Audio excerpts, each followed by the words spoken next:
Hello, Jim Rondo here. On this episode of the videos, we're going to talk about the Via Francigena, and it's a journey to Rome. And we did about 500 kilometers, and it looks absolutely fabulous trip.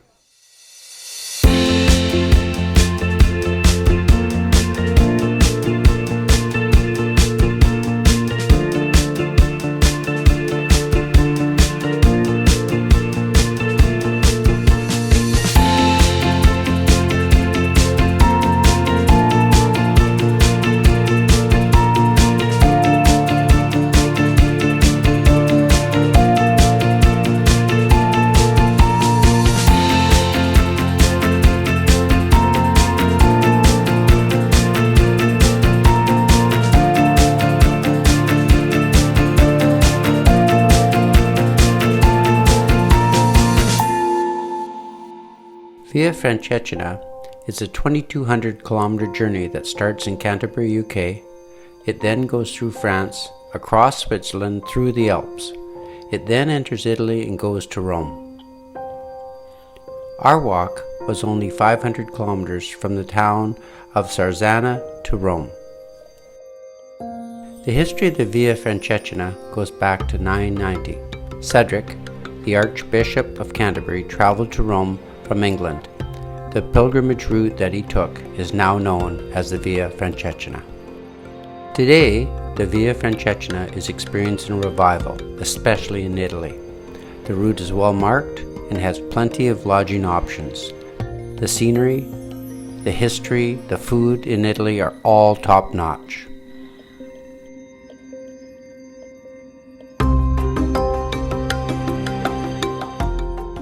We leave for the Via Francigena from here home in Canada. After a long transatlantic flight, we have arrived at Rome, Italy, and then took the train to Cinque Terre. We are staying at a seaside village to be closer to the starting point of our walk.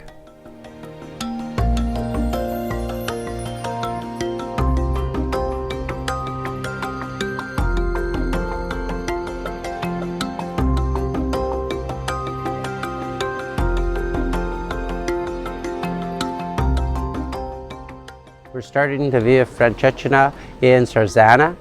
It's a beautiful town and the weather's about 20 degrees. It's beautiful out, nice and cool day, sunny, no rain. And we like it here because it's not touristy and the prices are very reasonable.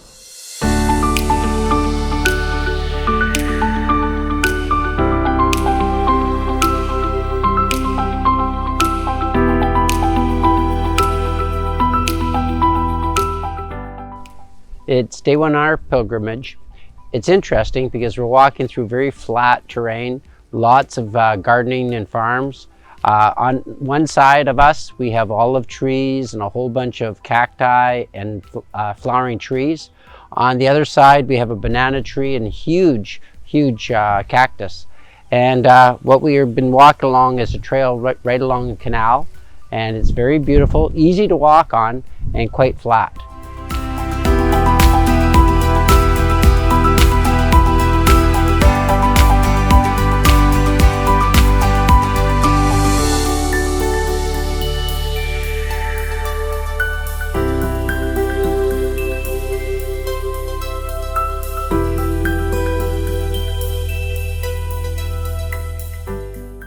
We're in Avenza.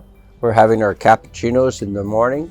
They're great. They're absolutely spectacular. And on the cappuccino index, they're about 1.5 euros each, and they're totally amazing. So well worth it. When in Italy, enjoy a cappuccino.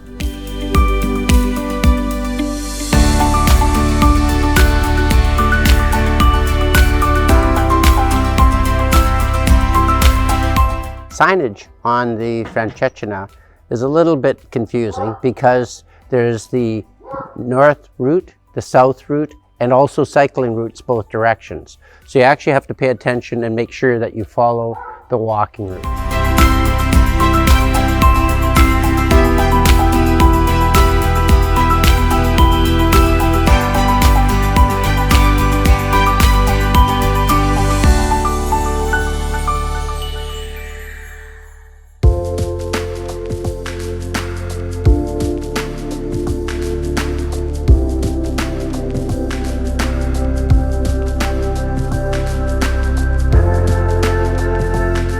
in a church-run hostel or albergue. It's an old converted building. It's got 4 beds in a room. It's quite comfortable. It's got a full kitchen and all the rest, and it's about 25 euros for today, each of us. It feels very, very comfortable.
There's a big difference between the accommodations in Spain and Portugal and in Italy. In Spain and Portugal, you just show up.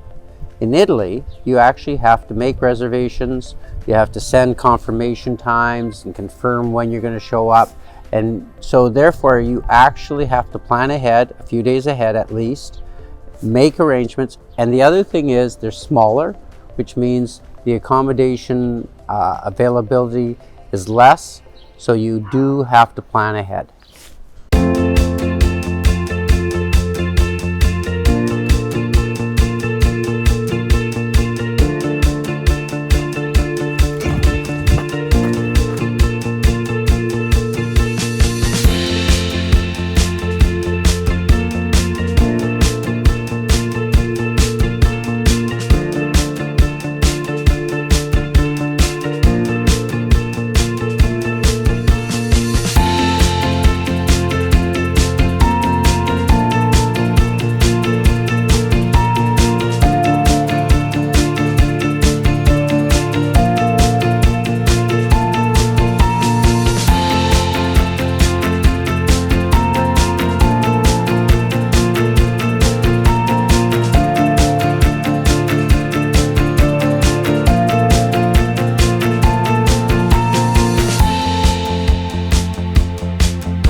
We continue to walk through Tuscany. It's absolutely stunningly beautiful.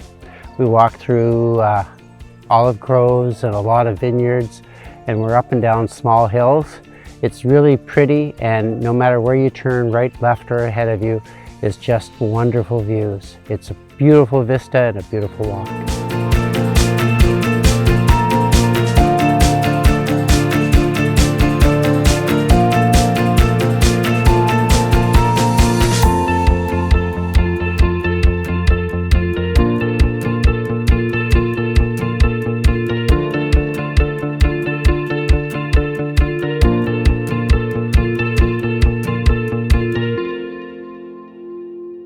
We're in San Gimignano. It's a medieval town with great architecture. It's the Manhattan of Tuscany with all these huge towers. Apparently, if you wanted to be important, you had to build a big tower. We're standing in front of the world's best gelato in the plaza. It's fabulous. During the day, there's huge long lines, and right now it's just before it's opened at 7:30 in the morning, and we'd be first in line if we were waiting for it.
We started the day, it was raining all night and all day, so it's a little bit muddy. Part of the route was through a clay path, which was kind of slimy and very hard to walk. We ended up with a couple pounds of mud on our shoes, which made it very, very slippery. But we survived and we're on a better path now and off on our walk.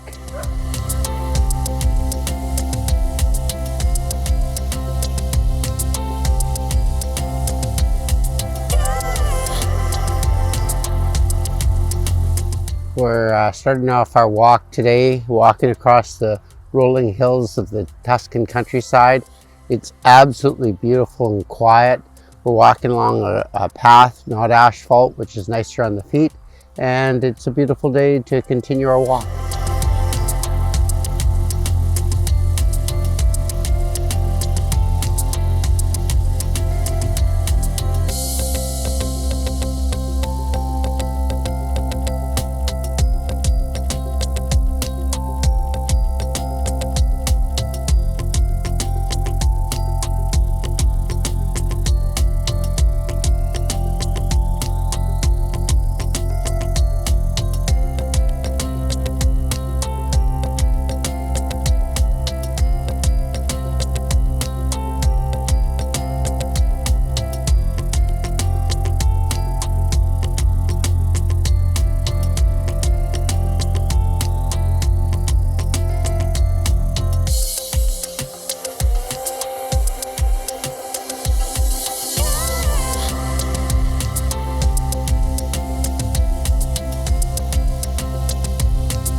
On the Via Francigena, we're very pleased to see a lot of these little picnic stops, benches and chairs that you can stop and enjoy the views. We always stop about every hour, hour and a half, take our shoes and socks off, let our feet rest and cool down, and then enjoy the scenery. And it's a good way to enjoy the pleasures of Italy.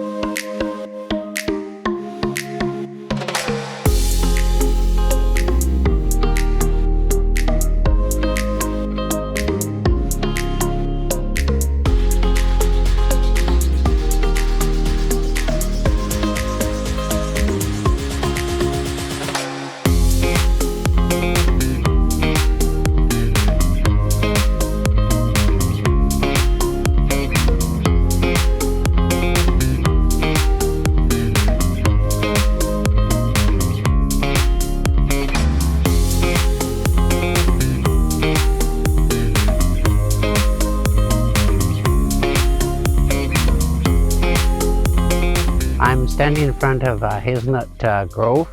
We've been walking through hazelnut forests and trees all morning. It's been absolutely spectacular. Yesterday we purchased some. They were cheap and tasty. I highly recommend it when you're on this part of the Via Francigena.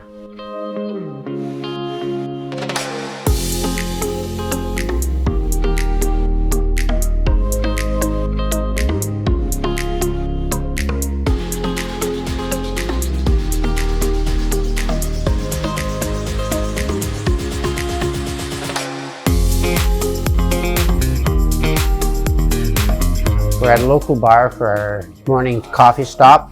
The coffee is art. It's delicious, it's beautiful and tasty. The pastries are magnificent.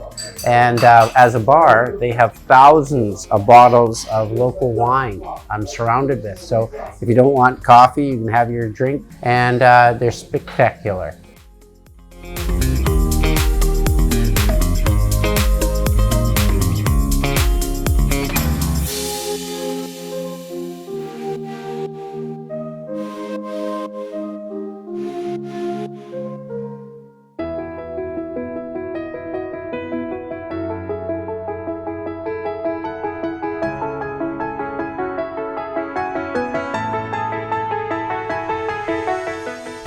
We're on one of the 7 hills of Rome.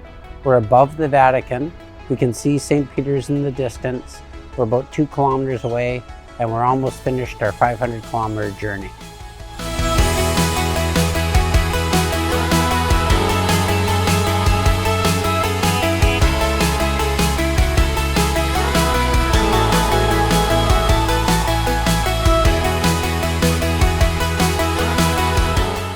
We finished our 500-kilometer pilgrimage from Sarzanna near Pisa to Rome.